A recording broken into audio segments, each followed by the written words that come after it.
अच्छा जी, तो आज हम दो चीजों की बात करेंगे, हार्ट अटैक के बारे में और सीपीआर के बारे में, जितना भी समय होएगा उसके हिसाब से। अम, और मुझे क्षमा करना अगर मैं कुछ इसमें त्रुटि हो, क्योंकि मैं भी अभी सीख रही हूँ। पर मुझे ऐसे लगता है कि जितना मैं एक साल पहले जानती थी उससे थोड़ा सा ज्यादा जानती हूँ। तो मैं शेयर करना चाहती हूँ अपनी नॉलेज, लेकिन और उससे हो सकता है कि हम किसी को बचा सकते हैं। लेकिन ये परफेक्ट नॉलेज नहीं हो सकती, ऐसे भी हो सकता है। तो हम स्टार्ट करते हैं, हार्ट अटैक से स्टार्ट करेंगे। हार्ट के बारे में आप लोगों को पता होएगा, आपको बेसिक पता है कि हार्ट क्या काम करता है?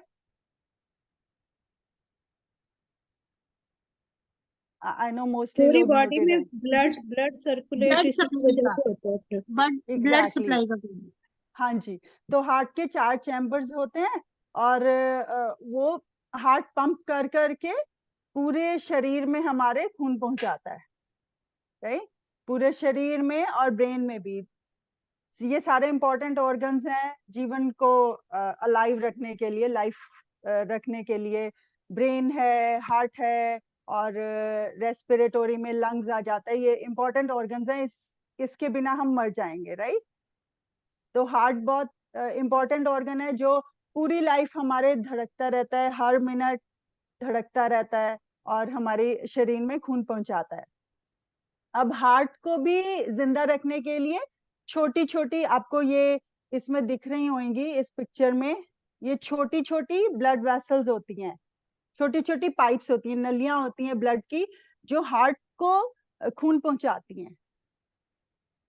ठीक है? और अगर ये नलियां कहीं से बंद हो जाएं, तो किसी भी पार्ट में, हार्ट के किसी एक पार्ट में या बहुत सारे पार्ट्स में खून पहुंचना बंद हो जाएगा। और अगर खून पहुंचना बंद हो जाएगा तो हार्ट धड़कना, हार्ट ने जो अपनी कॉन्ट्रैक्शंस करनी है, धड़कना है, वो बंद हो जाएगा, तो हार्ट अपना काम करना बंद कर देगा।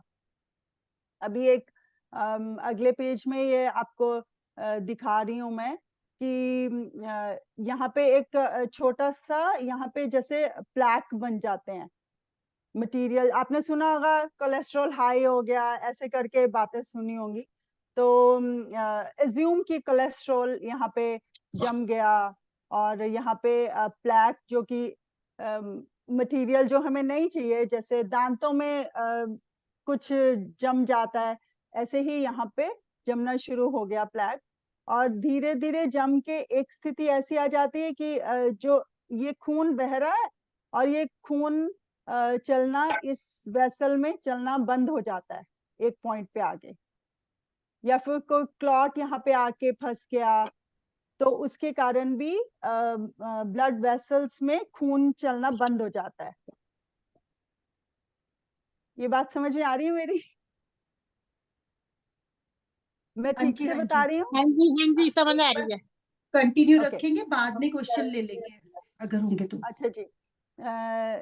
तो इस प्रकार से क्या हो सकता है कि हमारे हार्ट के कुछ पर्टिकुलर भाग में, कुछ किसी पार्ट के कुछ टिश्यूज डेड हो सकते हैं, उनको जब ब्लड सप्लाई नहीं जा रही तो वो मर सकते हैं, और उसके कारण हमारे को, हमारा हार्ट, हेलो, और उस कारण अपने को हार्ट अटैक हो सकता है मनुष्य को।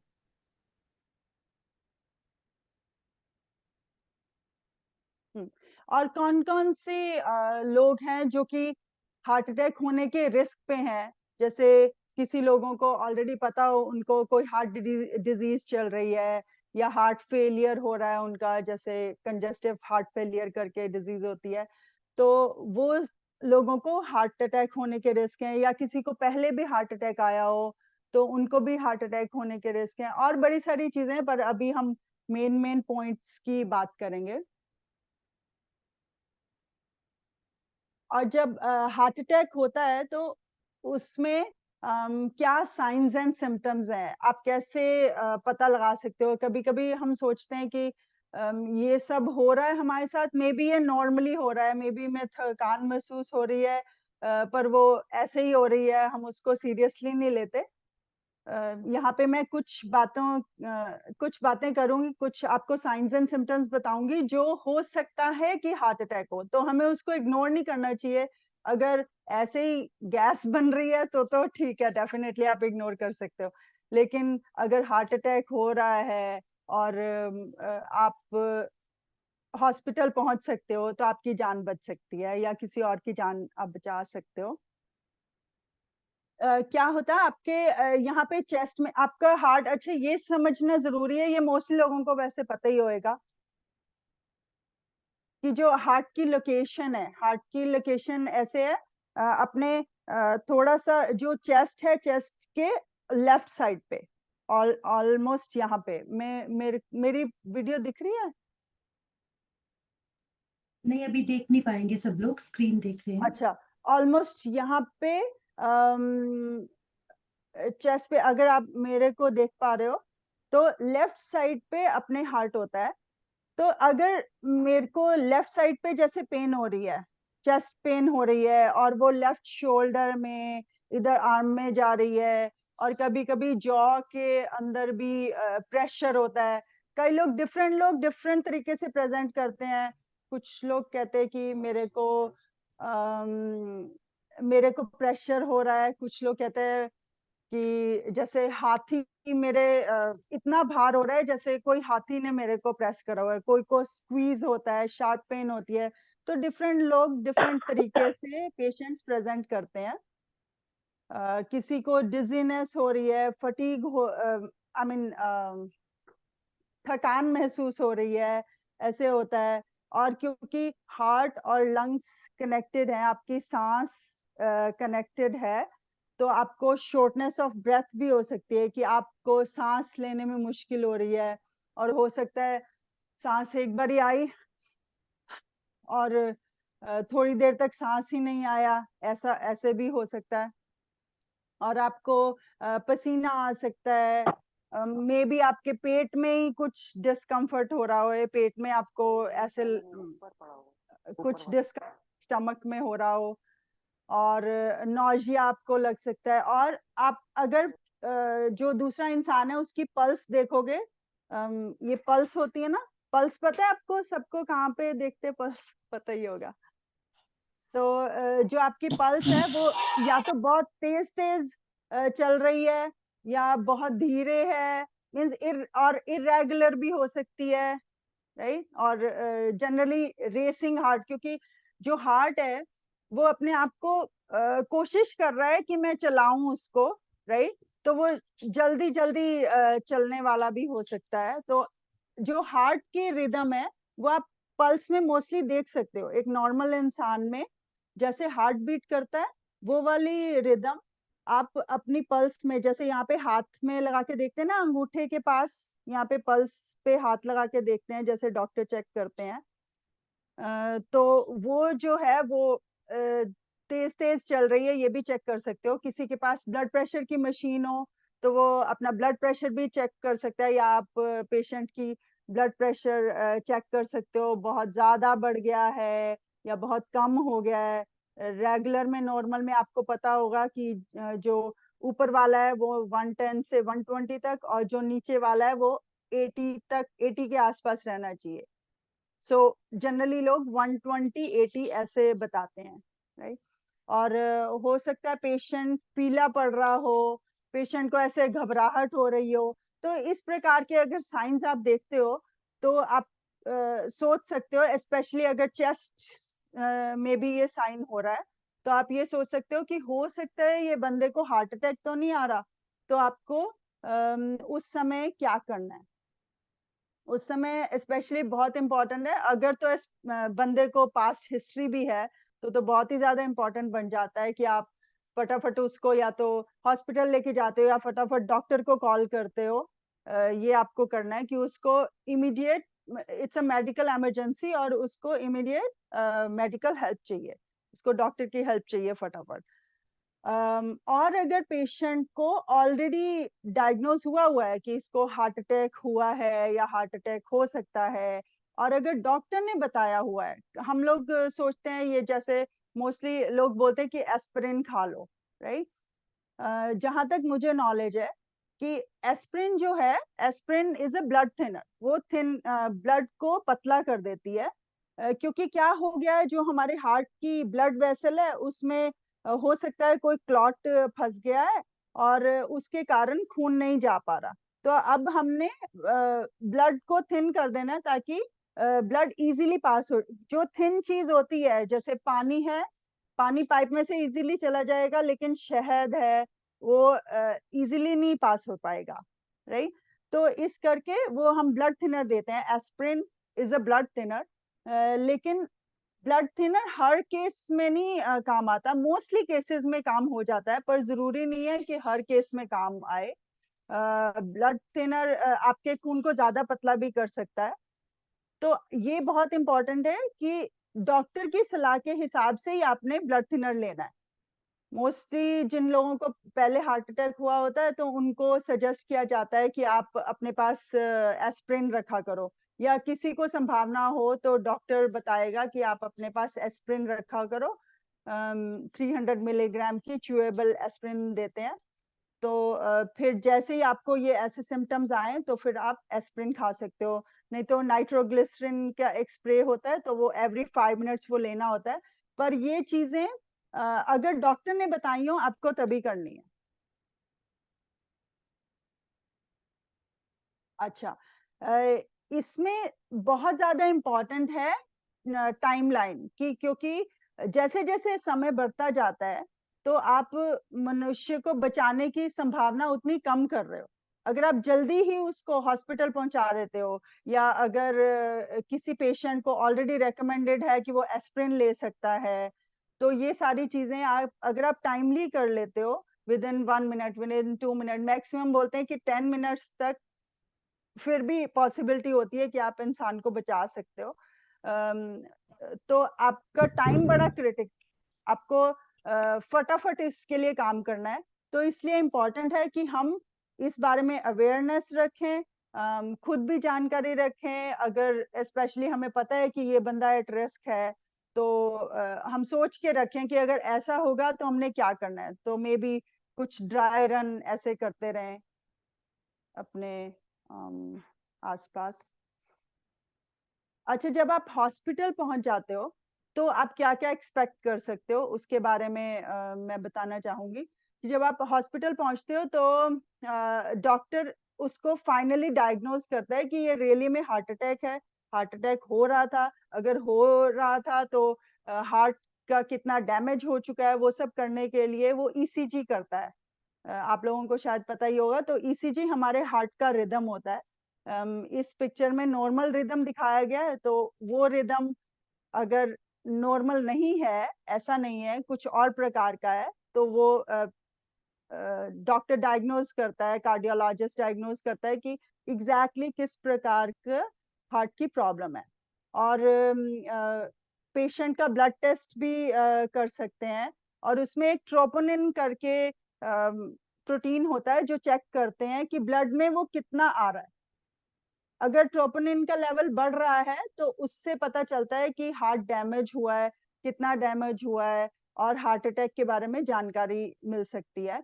पोटेशियम बहुत इंपॉर्टेंट है। पोटेशियम जो है वो अगर बहुत ज्यादा हाई है, बहुत ज्यादा लो है, उससे क्या होता है, आपकी हार्ट रेट अफेक्ट होती है। पोटेशियम आपकी muscle, heart is also muscle, तो मसल को कंट्रैक्शन में हेल्प करता है पोटेशियम। पोटेशियम जो केले में पाया जाता है।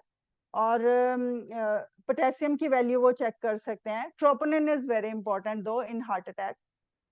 और एंजियोग्राफी वो लोग कर सकते हैं। एंजियोग्राफी होती है वो एक डाई डालते हैं आपकी जो हार्ट के सराउंडिंग वेसल्स हैं उसमें डाई डाल के वो फिगर आउट करते हैं कि कहाँ पे ब्लॉकेज है। तो ये सारी चीजें आप एक्सपेक्ट करते हो जब आप हॉस्पिटल में पहुंचते हो। इस स्लाइड में हम बात कर रहे हैं कि क्या क्या रिस्क फैक्टर्स हैं। अगर आप एक्सरसाइज कम करते हो, बड़ा सेडेंटरी लाइफस्टाइल है, आप बस टीवी के पास बैठे रहते हो, तो दीज आर रिस्क फैक्टर्स की जो इवेंचुअली आपको हार्ट डिजीज दे सकते हैं, और बाद में कभी जाके आपको हार्ट अटैक का भी रिस्क है। जैसे ब्लड प्रेशर एबनॉर्मल होना, डायबिटीज होना, स्ट्रेस बहुत बड़ा फैक्टर है। और सबसे इम्पोर्टेंट तो यही है कि अपने को अवेयरनेस स्प्रेड करनी है। मुझे खुद को लगता है कि मुझे 1 साल पहले ये सब नॉलेज नहीं थी, मैं अभी धीरे धीरे सीख रही हूँ, तो अभी मुझे थोड़ी नॉलेज हुई है। अगर आपको इस सेशन से कुछ पता लगे, आप खुद और भी जानो, और बाकी लोगों को भी बताओ। आप यहाँ पे इंडिया में मैंने देखा है, एक हार्ट हेल्थ इंडिया करके ऑर्गेनाइजेशन है जो हार्ट हेल्थ की अवेयरनेस के बारे में बात करती है, और heart care foundation of India है, जो कि आपको हेल्प कर सकते हैं, वहां से इंफॉर्मेशन आ सकती है। ये रेफरेंसेस हैं जहाँ से जाके मैंने इंफॉर्मेशन इकट्ठी करी इस प्रेजेंटेशन के बारे में। और अभी हम बात कर सकते हैं सीपीआर के बारे में। अभी इसी से रिलेटेड आपको कोई क्वेश्चन है? आई नो मैं थोड़ा सीपीआर से फास्ट पहले मैं एक चीज सुन रहा है। सीपीआर से पहले मैं एक चीज बताना चाहूंगी हाँ जी। कि रिस्क फैक्टर्स में तो आपने बता ही दिया सारा कुछ। हाँ और जी। जैसे आपने पहले कहा कि गैस की प्रॉब्लम अगर है तो हम उसको उसको इग्नोर हम कर सकते हैं, बट हम उसको भी इग्नोर नहीं कर सकते हैं। जो हाँ जी, लोग इग्नोर कर एट देते हैं रिस्क हैं, कर देते हैं, हाँ, उसको या हमें इग्नोर नहीं करना चाहिए। कई बारी हमारे सिम्टम्स इस तरह के होते हैं कि हमें लगता है कि वो गैस प्रॉब्लम हो रही है, बट एक्चुअली वो गैस प्रॉब्लम नहीं होती है। क्योंकि या गैस प्रॉब्लम जब होती है तो भी आपको लगता है कि आपको जलन हो रही है, आपको हेवीनेस हो रही है चेस्ट में, और ये जो हेवीनेस और चेस्ट में और ये थोड़ी ब्रेथलेसनेस मतलब हो भी सकती है, नहीं भी हो सकती है। अब जैसे डायबिटिक्स हैं, उनको नॉर्मली पेन होती ही नहीं है, उनमें ये साइलेंट अटैक्स होते हैं, उनमें पेन नहीं होती है।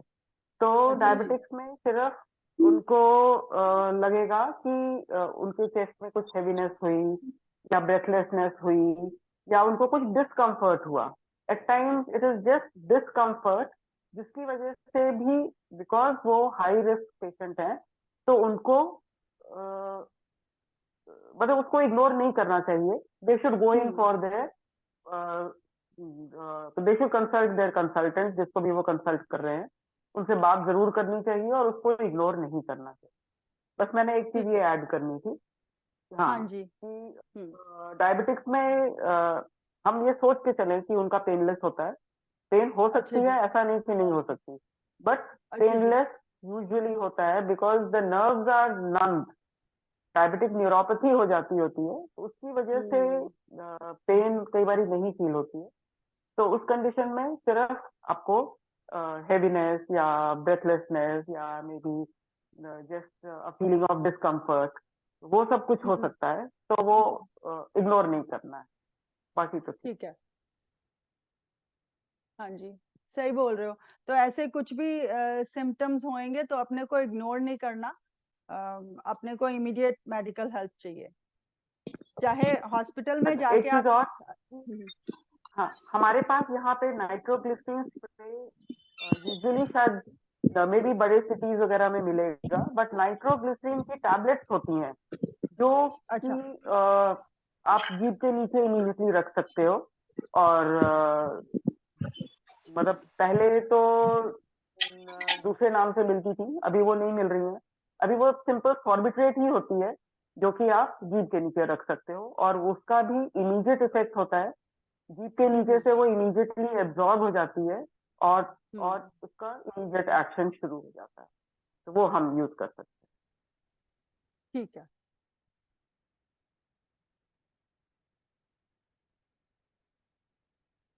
ठीक है, थैंक यू। थैंक यू दीदी। हरदीप नहीं, जी कोई कुछ नहीं। पूछना चाह रहे थे? ओके। हाँ, हरदीप जी आप कुछ पूछना चाह रहे थे क्या? किसी का कोई और प्रश्न हो इस टॉपिक को लेकर? नहीं तो जितना अब तक हमने समझा, या फिर उससे आगे चले? ठीक है, कंटिन्यू कर सकते हैं।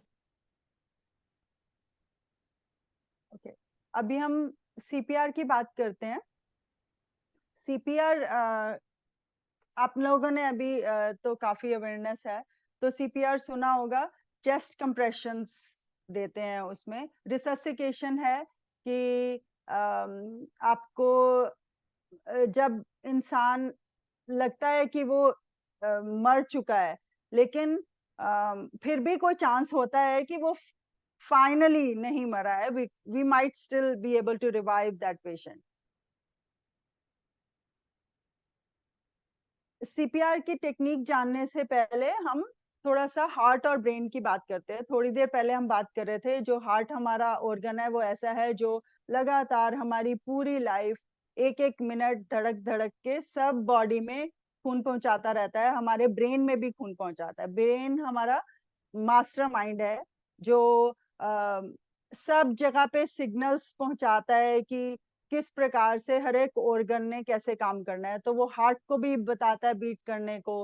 वो जो हमारी रेस्पिरेटरी सिस्टम है, जो सांस लेने की शक्ति है, उसको भी बताता है कि कैसे सांस लेना है। तो अगर ब्रेन ही नहीं काम करेगा तो हमारा हार्ट भी नहीं काम करेगा, हमारी सांस भी नहीं काम करेगी। और अगर हार्ट नहीं काम करेगा, हार्ट खून नहीं पहुंचाएगा, तो ब्रेन काम करना बंद कर सकता है। तो इट्स लाइक अ साइकिल।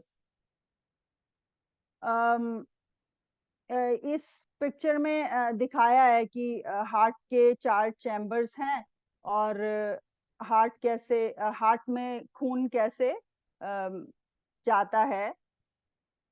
और हार्ट ये जो लेफ्ट साइड है, लेफ्ट साइड में से हार्ट जो है पंप जब करता है तो वो खून पूरी बॉडी में पहुंचाता है। लाल रंग से आप जान सकते हो कि वो ऑक्सीजनेटेड, वो साफ बॉडी में पहुंचाता है। एक्सक्यूज मी हाँ जी बेटे।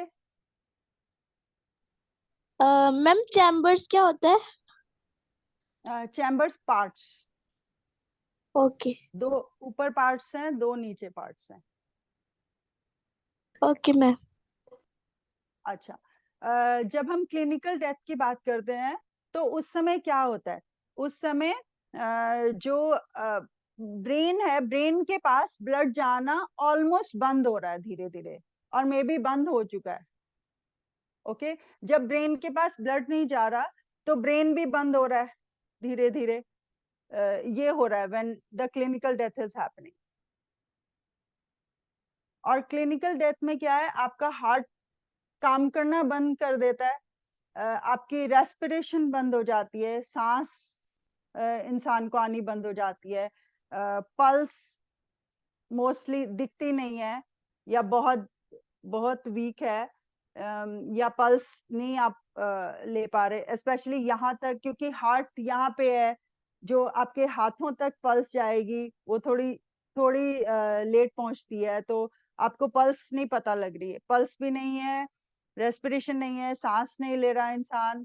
और हमने बात करी कि ब्रेन काम नहीं कर रहा, तो उसके क्या साइंस एंड सिम्टम्स हैं कि आपको पल्स नहीं मिल रही, और इंसान या तो सांस नहीं ले रहा है या फिर बहुत ऐसे जोर से गैस्पिंग फॉर एयर की, जोर से सांस एक बार लेता है फिर सांस बंद हो जाती है। तो इट्स लाइक जैसे आपको 1 मिनट में नॉर्मल इंसान को 20 बारी तो सांस लेना चाहिए, इंस्पिरेशन एक्सपिरेशन, और वो नहीं हो रहा, वो 10 से भी कम हो रहा है या बहुत स्लो हो रहा है।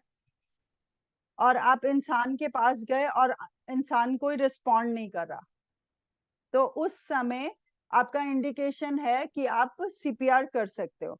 अब आगे की कुछ स्लाइड्स में मैंने ये heart care foundation of India के जो डॉक्टर जी से थे, डॉक्टर के अग्रवाल, उनकी वीडियोस आशुदीदी ने शेयर करी थी।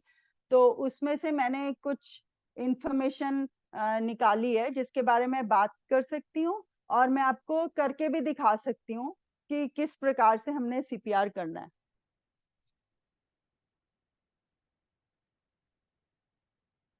हो सकता है जब मैं करने के लिए जाती हूँ तो हो सकता है आपको अच्छे से आवाज नहीं आएगी। हेलो, अभी हम कर करके दिखा देंगे, और जो सर का वीडियो है वो हम बाद में अलग से शेयर कर देंगे सबके साथ, Okay. है ना। ठीक है। तो हमें स्क्रीन ऑफ करना पड़ेगा। आप स्क्रीन शेयर कर रहे हो ना?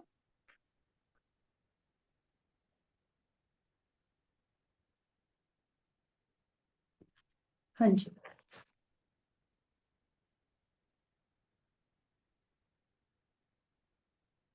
अभी मैं मेरे देख रहे हो यहाँ पे? हाँ जी, हाँ जी। ये भी यहाँ पे इंसान है, देख रहे हो ना? Yes yes.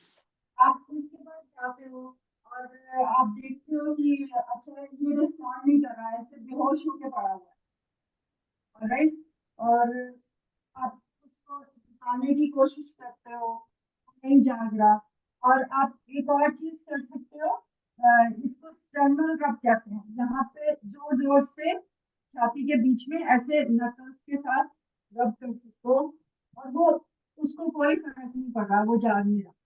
और सांस भी उसकी बंद है। जब जैसे इंसान का मुंह यहाँ पे है और आप उसके नाक से सांस लेते हैं तो ब्रीदिंग पता चलती है, और जो छाती है वो ऊपर नीचे होती है, उससे भी ब्रीदिंग पता चलती है।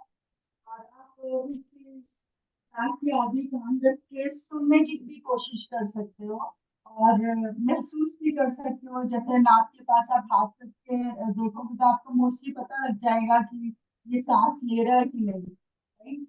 तो सांस ले रहा है कि नहीं, रिस्पॉन्ड कर रहा है कि नहीं, ये देख सकते हो। और कि जो पल्स है हाथ की कि साथ में या पल्स देखते हो, ये पल्स आप देख सकते हो कि पल्स चल रही है कि नहीं। तो ये सारे निशान हैं कि इंसान क्लिनिकली डेथ हो चुकी है उसकी। लेकिन इस समय ऐसा हो सकता है, आपको भी पता नहीं है कि ये कितने देर पहले मरा है, पर हो सकता है कि ये जस्ट नाउ मरा है। और जो उसका ब्रेन है, ब्रेन के अंदर खुलने जा रहा है। Maybe brain can still be revived. Maybe the patient is revived. तो इस समय हम क्या करते हैं, अपने जो पुराना सीपीआर था उसमें आप सांस भी देते थे, कंप्रेशन देते थे। लेकिन अभी आप सिर्फ कंप्रेशन के साथ ही इंसान को दोबारा से जीवित कर सकते हैं। इस समय क्या हो रहा है, जो पेशेंट का हार्ट है वो पंप करना बंद हो, तो हमने उसको मैकेनिकली हार्ट को पंप कराना, बेसिकली एक्सटर्नली हम उसको पंप करा रहे हैं, एक्सटर्नली उसको कंप्रेशन देने की कोशिश करेंगे। ये हम करेंगे ताकि हार्ट कंप्रेस होए और हार्ट के थ्रू ब्लड जाना शुरू हो ब्रेन के अंदर, और ब्रेन वापस काम करना शुरू करे। तो मैं आपको एग्जैक्ट पोजीशन बताना चाहती हूँ कि किस प्रकार से है, तो मैं अपने हस्बैंड को लेके आ रही हूँ।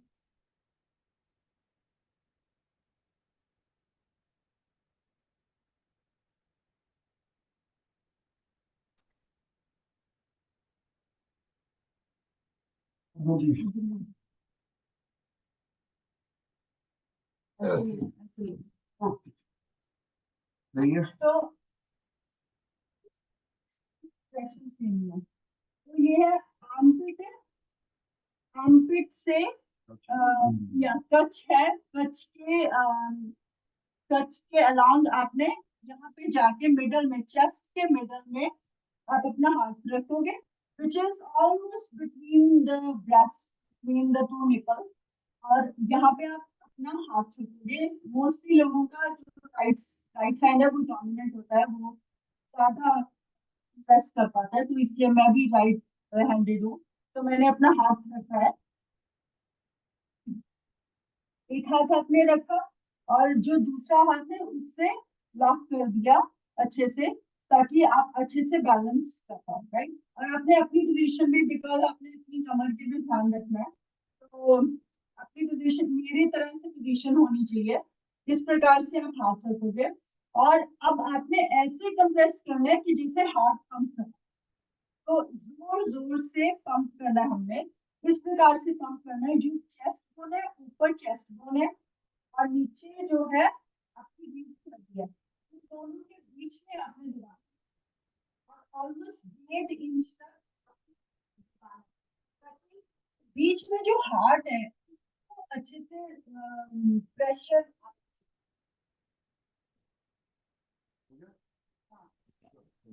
तो जो दबाना है ललित। उसके बारे में मैं आपको बताती हूँ। वो मैंने पोजीशन बताने के लिए ललित को बुलाया था। जब हमने दबाना है, जो कंप्रेशंस देनी है वो ऐसी होनी चाहिए। हार्ट जो हमारा है वो आने वाले टाइम में आज 1 निकल मिनट में 6 हम ये टाइम्स, भी काफी लेंगे, ऐसी बात नहीं है। एक बार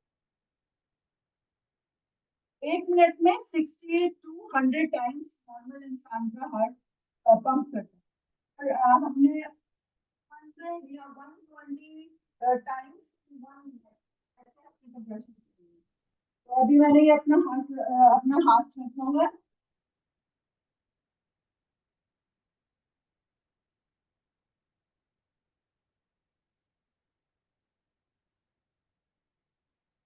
तो इस प्रकार से 1 मिनट में ऑलमोस्ट 100 टाइम्स या 120 टाइम्स ऐसे करके हमें कंप्रेशन देनी है। इस प्रकार से करनी है और इतनी जोर से देनी है कि 1.5 इंच नीचे दबना चाहिए। बिकॉज ऊपर क्या है, ऊपर चेस्ट है, रिब्स है। थोड़ा पास आ जाएंगे तो सुन पाएंगे अच्छे से।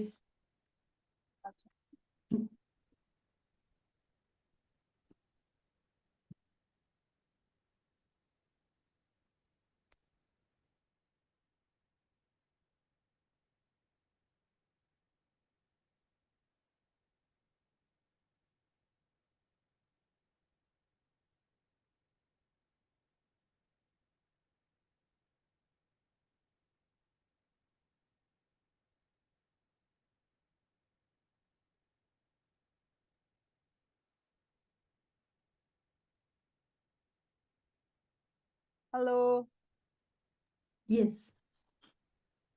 अभी मेरी सुन रहे हो बात? हाँ जी जी। अच्छा, तो अभी मैं शेयर भी कर सकती हूँ स्क्रीन।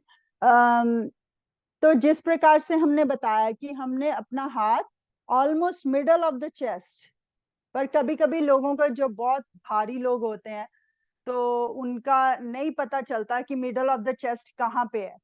तो अभी लेटेस्ट जो बताते हैं वो ये बताते हैं कि आपकी जो आर्मपिट है उसके उससे आप ऐसे अलाइन करके बता सकते हो कि मिडल यहाँ पे मैंने आना है, राइट।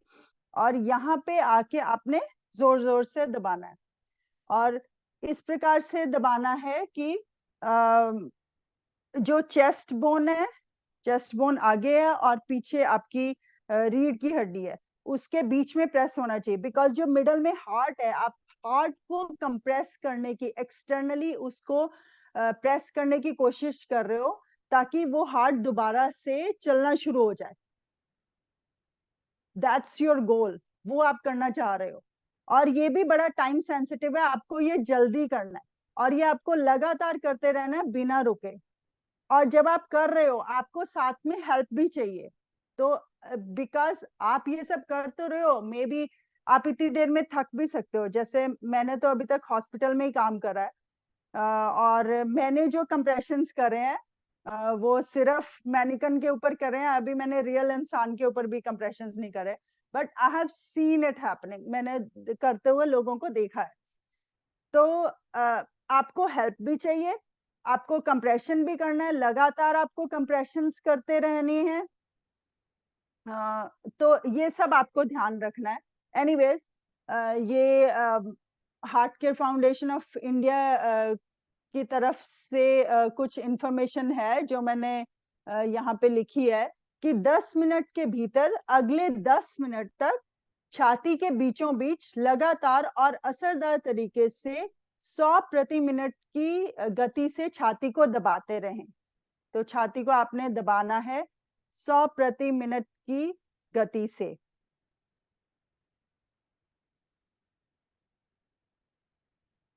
और जोर से दबाना है इतना कि हर बार छाती 5 सेंटीमीटर तक नीचे जाए और तीव्र गति से यानी 10 प्रति मिनट की गति से दबाएं। और अच्छा, आपने दबाना है, उसके बाद वापस भी आना है, राइट? उसको रिकॉइल करने देना है। तो दबाया वापस आया, दबाया वापस आया, ऐसे करना है। और जो चेस्ट कंप्रेशन है वो लगातार आपने करते रहने देने हैं, ताकि ऐसा नहीं है कि बीच में आपने रुक जाना है, पर थक जाते हैं, means even with in 1 minute और विद इन 2 मिनट्स, बिकॉज हम भी इंसान है तो हम भी थक जाएंगे, राइट? तो अगर मे बी आपके पास कोई और बंदा है तो आप उसके साथ कोऑर्डिनेट कर सकते हो। और मे बी आप ये अपनी टेस्ट ड्राइव्स ऐसे कर सकते हो कि हाँ, एक बारी मैंने चेस्ट कंप्रेशन करा, अभी दूसरा बंदा आके फिर तुम्हारे ऊपर हाथ करता है कि चलो तुम आगे चलो, मैं करता हूँ चेस्ट कंप्रेशन, राइट? और आप कोई और अगर आपके पास प्रेजेंट है तो आप उसको बोल सकते हो कि तू हेल्प के लिए बुला के ला, मैं तब तक चेस्ट कंप्रेशन कर रहा हूँ, राइट? और मे बी जो दूसरा इंसान है वो कंप्रेशन कर सकता है और फिर आप कोऑर्डिनेट कर सकते हो, ये किया जा सकता है। यहाँ पे भी ये चेस्ट कंप्रेशन के ही बारे में बता रहे हैं कि चेस्ट कंप्रेशंस करनी है 2 hands on the middle of the chest, at least 5 centimeters, about 2 inches, and the rate is 100 to 120 per minute. तो आप अगर इजीली याद रखना है तो ऐसे भी याद रख सकते हो, शायद 60 टाइम्स पर मिनट का सबको याद है कि 60 बारी पर मिनट, 1 मिनट में एक बारी, 1 सेकंड में एक बारी, सॉरी, हार्ट धड़कता है, ऐसे याद कर सकते हो, वो नॉर्मल है। पर हमने उससे डबल करना है कि 1 सेकंड में हम 2 बारी कर पाए, इतने फास्ट हमने करना है और जोर से करना है, बिकॉज जो बीच में हार्ट है, हमने हार्ट को दबाने की कोशिश करनी है so that it starts pumping blood again. So हमारा गोल है कि हार्ट दोबारा से पंप करना शुरू कर दे और ब्लड पहुंचाए दिमाग को।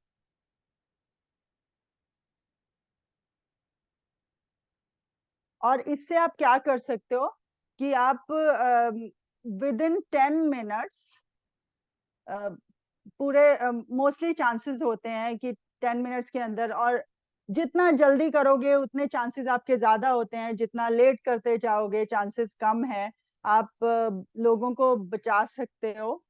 और विद हर एक मिनट के साथ, प्रत्येक मिनट के साथ व्यक्ति के बचने की उम्मीद 10% कम हो जाती है। ये कुछ सक्सेस स्टोरीज का लिंक है कि लोगों की जान कैसे बची, और ये रेफरेंसेस हैं जो कि इस प्रेजेंटेशन में यूज करे गए हैं।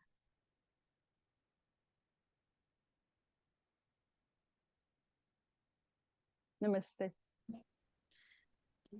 थैंक यू सो मच निधि, और ललित जी का भी बहुत बहुत धन्यवाद हेल्प करने के लिए निधि को। आप लोगों का अगर कोई प्रश्न हो तो ले सकते हैं, या फिर डॉक्टर सुनीता जी ने ज्वाइन कर लिया, आप कुछ ऐड करना चाहेंगे दीदी? नहीं, मैं कुछ ऐड नहीं करना चाहती हूँ, but I just want to say कि you presented it beautifully and you actually touched all the points, और बहुत अच्छी प्रेजेंटेशन थी एंड बहुत अच्छा, मतलब वेरी एक्सप्लेनेटरी और बहुत ही सिंपल लैंग्वेज एंड सिंपल तरीके से, सो दैट जो बेसिक पॉइंट्स आपने बताए वो हर एक को याद रहेंगे, मतलब इजी टू रिमेम्बर। एंड अब बीच बीच में ज्वाइन करते रहा करो so that you keep us enlightened. हाँ जी दीदी, हमें भी पता चलता मैं रहेगा। मैं भी अभी सीख रही हूँ, तो नॉलेज अभी हाँ, परफेक्ट तो नहीं है, पर मुझे लगता है कि जितनी मुझे थोड़ी नॉलेज सी परफेक्ट कभी भी नहीं होती है, हाँ नॉलेज तो परफेक्ट कभी भी नहीं होती है, हाँ जी, तो हाँ कोई जी, बात नहीं। हाँ, तो हम लोगों से फिर भी बेटर है क्योंकि लेटेस्ट है बिल्कुल, तो हम लोगों से तो फिर भी बेटर है ना? तो प्लीज हमें कुछ ना कुछ गाइड बताते रहा करो। You can put हाँ in ji. something. Thank you. बहुत अच्छा बोला, it was a very good presentation, very well prepared. Thank you, धन्यवाद। मन में अगर सेवा भाव हो या किसी के लिए कुछ करने की इच्छा हो तो आपको मौका मिल ही जाता है। निधि का भी शुरू से यही ड्रीम था कि मैं अपने भारत के लिए स्पेशली कुछ कर पाऊँ। तो इतना अपना एक लंबे करियर को कंप्यूटर इंजीनियर से उसने अभी स्विच किया है नर्सिंग के अंदर। और ये जो कुछ चीज़ें सीखी हैं उसके थ्रू यही उम्मीद करते हैं कि वो इन चीज़ों से बहुत लोगों की, केवल भारत के नहीं पूरे विश्व के लोगों की हेल्प कर पाएगी। आप लोगों का कोई और भी प्रश्न हो या कुछ भी चीज़ से रिलेटेड अगर आप जानकारी लेना चाहें तो आप हमें मैसेज कर सकते हैं, ताकि हम आने वाले टाइम में ऐसे और सेशंस कंडक्ट कर पाए। डॉक्टर सुनीता जी का सपोर्ट रहता है तो हमें भी अच्छा लगता है, और ये श्योरिटी रहती है कि हम कहीं कुछ गलत मैसेज कन्वे नहीं कर पाएंगे। थैंक यू हाँ, एवरीवन। आपने बिल्कुल सही कहा दीदी, क्योंकि मुझे डाउट था कि जो मैं एक कोई सर्टिफाइड इंस्ट्रक्टर नहीं हूँ, तो आपने लेकिन बोला कि दीदी ज्वाइन करेंगे, तो फिर तो चिंता मत कर कि कुछ कमी होगी तो दीदी बता देंगे। और मेरे ख्याल मासी जी पता नहीं है कि नहीं, हमारे मासी जी को भी एक्सपीरियंस है। हाँ, उन्होंने भी ज्वाइन किया हुआ है। और ये सच में ऐसी टेक्निक है जिसमें डॉक्टर के सर हमेशा कहा करते थे कि जरूर हमें ट्राई एक बार करना चाहिए जब भी अगर कुछ इस तरह से आकस्मिक हो जाए। और ये तो एक रियलिटी है, मे बी आप किसी की जान बचा पाए। तो आसपास के लोगों को भी, इवन अपने, वो तो कहते थे ड्राइवर को, घर में मेड को, किसी को भी, जिनको भी सिखा पाए जरूर सिखा के रखें। क्योंकि आप अगर खुद फेंट होंगे या खुद आपके कुछ होगा तो आप खुद तो अपने ऊपर ट्राई नहीं कर पाएंगे ना, लेकिन आपके सराउंडिंग में अगर आपके बच्चे हैं, अड़ोस पड़ोस पे कोई है, तो जितने लोगों तक भी आप इस चीज को पहुंचाना चाहें तो आप, आपका ये भी एक सोशल कॉज है जिसपे आप लोगों की मदद कर सकते हैं। थैंक यू एवरीवन, आज के लिए इतना ही। और इससे आगे के कोई भी प्रश्न होंगे तो हम नेक्स्ट सेशन प्लान करके उस पे लेंगे। Thank you Nidhi, thank you Sunita दीदी, thank you everyone for joining. Thank you ma'am, bye.